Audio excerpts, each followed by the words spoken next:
You ever meet someone who walks into a room and their ego shows up 5 seconds before they do?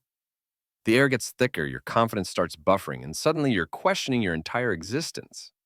They'll drop something like, oh, this little thing, just a gift to myself after my third deal this week. Meanwhile, you're over here proud you remembered to charge your phone and didn't forget deodorant.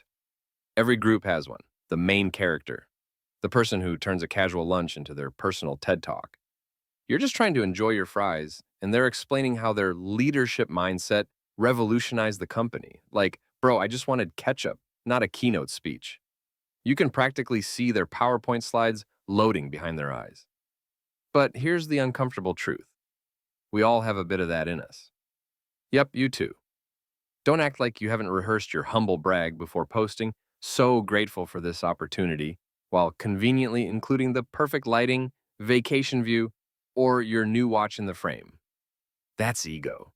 The sneaky little voice that wants applause for existing. And if you're sitting there thinking, nah, I don't have an ego, congratulations. You just proved you do.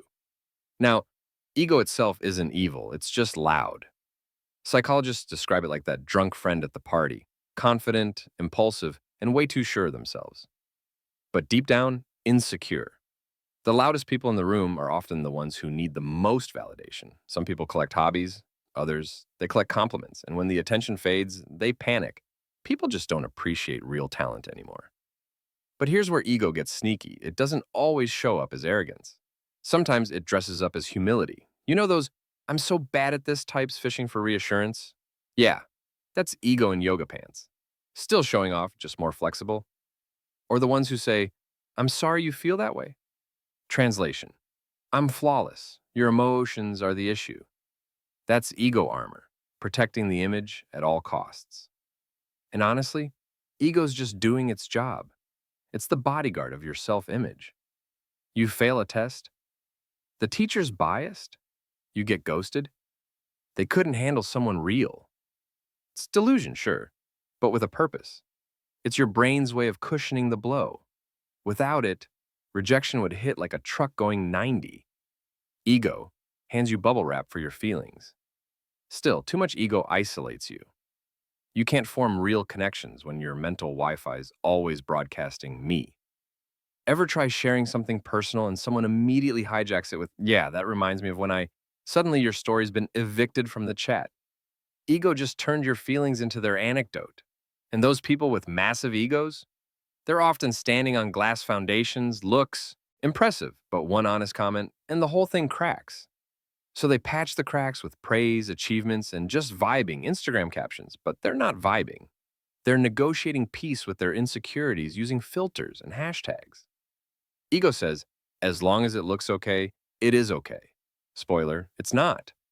Social media made this worse. It's ego Disneyland. Likes, follows, views, tiny dopamine trophies whispering, you matter.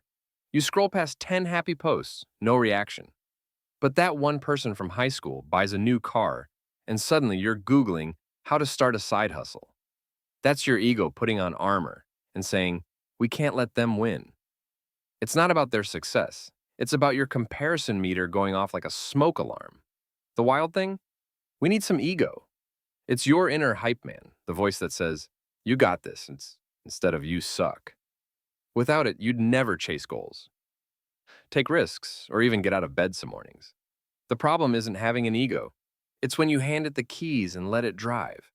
That's when you stop listening, stop learning, and start living inside your own highlight reel. So how do you fix it? Awareness. When your ego starts barking, don't fight it, laugh at it. Okay, calm down, buddy. Not everything's about you. Because the second you can laugh at your ego, it loses its power. You still have it. It just can't drag you into delusion-land anymore. People with massive egos aren't evil.